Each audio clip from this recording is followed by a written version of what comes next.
Hello and welcome to the Daily Aus. I'm Harry. I'm Zara. Starting today, you have a legal right to ignore your boss. Legislation over concerns about modern workplaces and smartphones invading personal lives is now in effect, giving workers the right to switch off. You can now legally refuse a call or text from your boss, although there are some limitations and exceptions. In today's deep dive, we'll take a closer look at what's changing, what this law means for workers and employers, and what the TDA audience told us they think about the right to disconnect. Harry, we are talking about the right to disconnect today because these new laws have come into effect that are aimed at protecting workers from being contacted by their bosses after hours. I do think it would be remiss of me not to acknowledge that this is a funny chat for us to have. I'm an employer, you are an employee, and so, there might be some difference of opinion when it comes to how this might work in reality, but I'm very keen to jump into it and hear all about it. So where did this story all come from? So I think before we get stuck into it, I just wanted to share some results from a poll we did on TDA's Instagram stories, because I just wanted to get a bit of a sense of what the current situation is for workers right around Australia. Mm-hmm. How often are they getting contacted by their bosses? Did you answer that question, Harry? I did not. I decided to remain impartial, being a really good journalist. But we asked our followers, how often does your boss contact you out of work? And a huge shout out if you're one of the 7,440 people who responded in those 24 hours that we had our story up. So we love hearing from you. So thank you so much. So here's just a quick rundown of how you responded. 2/3 of you said you're contacted by your boss outside of work at least sometimes. And within that group, 16% said it happens weekly and 6% said it happens daily. Okay, so that is, fairly quantitative research. We're understanding the scale of, the problem that the federal government has tried to find a solution to. Did we have any kind of anecdotal stories of people? Because this, doesn't tell us those sorts of stories from first-hand experience, what it's like to be contacted by your boss out of hours. We also had an option for people to share their stories with us in the poll. And so we heard from workers across a range of industries, but we especially heard from teachers, nurses and hospitality staff. Lots of nurses and hospo workers told us that they get messages right through the night about shift work, and teachers told us about having to be available to speak with parents outside of their work hours, or they might get a call from the principal or the head of department, whoever it may be. And there were so many stories to choose from when it came to a standout, but the winner officially goes to one of our audience members, Laura, a teacher. And so Laura told us when she was pregnant and entering labour, literally giving birth, she got a call from her boss to ask about whether she'd marked some exams for a class. God. And wait for it, it wasn't even her class. Dear God. All right. That one's fairly indefensible, I reckon. I think so. Thank you for sharing that with us, Laura. Wow. Okay. So, you're right. That one does take the cake. But let's go back to the legislation itself. So it's come into effect today, but what's the background here? When were these reforms formalised in the first place? The way we work in 2024 is such a different environment compared to workplaces 20 years ago. So think we didn't have smartphones at the start of this century, but we're all online now. We're a lot more contactable. In fact, in theory, we're kind of at the fingertips of our bosses 24/7. So basically the government tabled some workplace reforms last year, which included a proposal to address some of the concerns about employee expectations outside of work hours, given that we live in such an intrusive modern technology age. And a Senate committee had examined the draft law and found that some workers were being driven to exhaustion from some of the pressures about being available at all hours of the day outside their usual hours. And the committee handed down a report in February that said that the right to disconnect was an aspect of work-life balance that needed to be protected legally. And so the legislation was passed in that same month. Okay, and you said that the government worked with unions on this. What did they have to say about it? Unions in particular said there was a need to ensure work-life balance was protected for Australians. I spoke with Michelle ONeal, who is the president of the Australian Council of Trade Unions, who pointed to some research from the Australia Institute that found the average employee works 280 hours of unpaid overtime in a single year.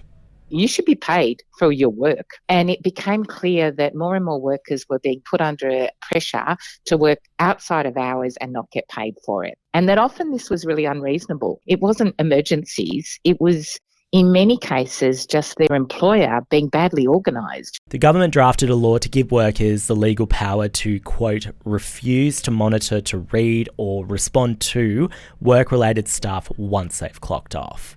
Okay, and I mean, I feel like it's sometimes being positioned as a fairly black and white issue, and that like you should never contact your colleagues or your employees outside of work hours. But what about, say, the scenario when someone calls in sick at a cafe and the manager has to call around to fill that shift? Like, is that sort of thing covered by the law? It's a really good question, and definitely one that's worth asking, because you're right, it's not necessarily black and white. Things do change.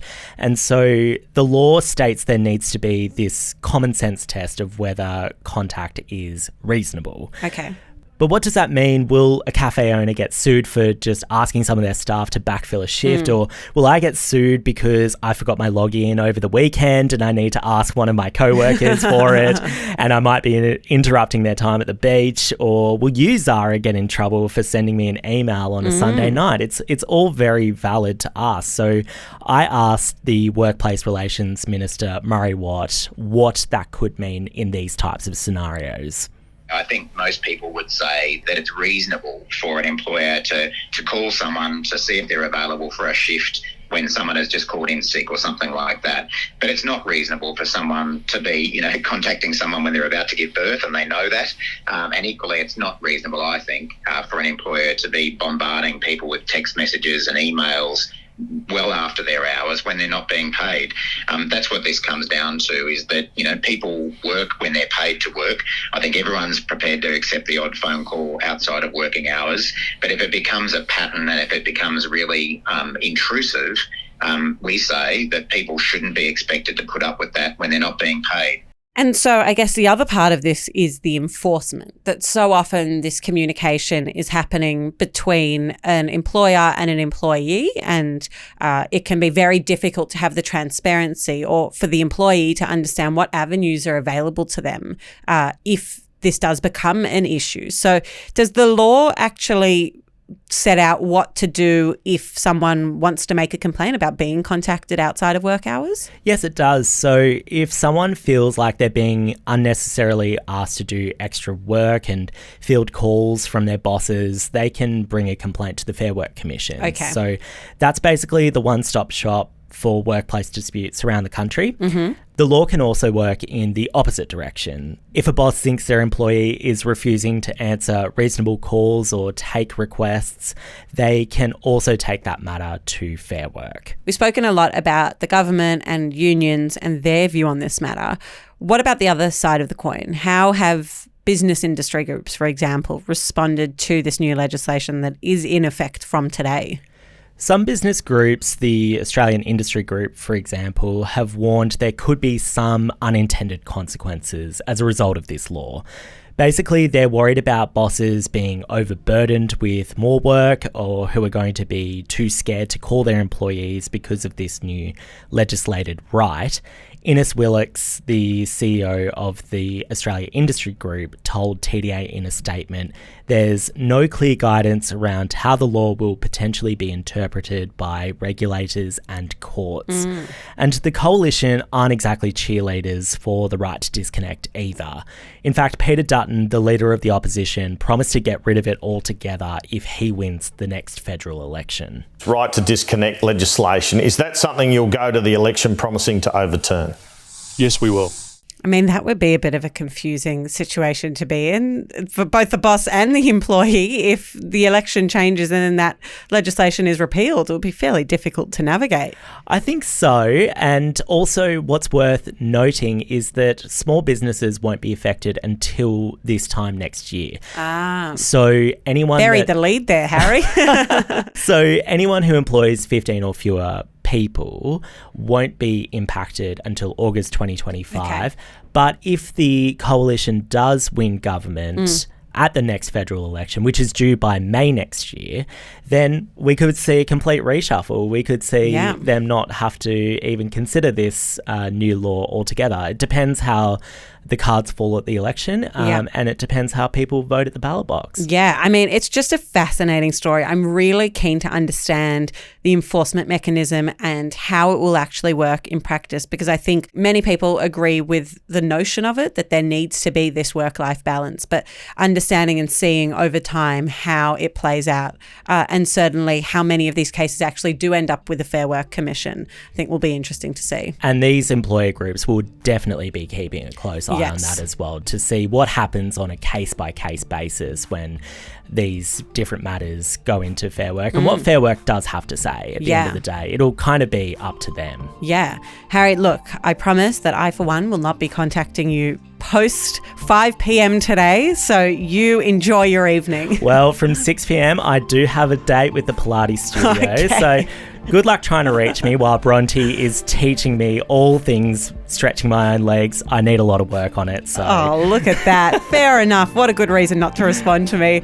Thank you so much for joining us today on the Daily Aus. What do you think about this piece of legislation? Do you think that it is fair? Do you think that it's unfair? We want to hear from you, so you can respond in the Spotify notes. But until tomorrow, have a great day. Hope your boss doesn't contact you. We'll be back again tomorrow.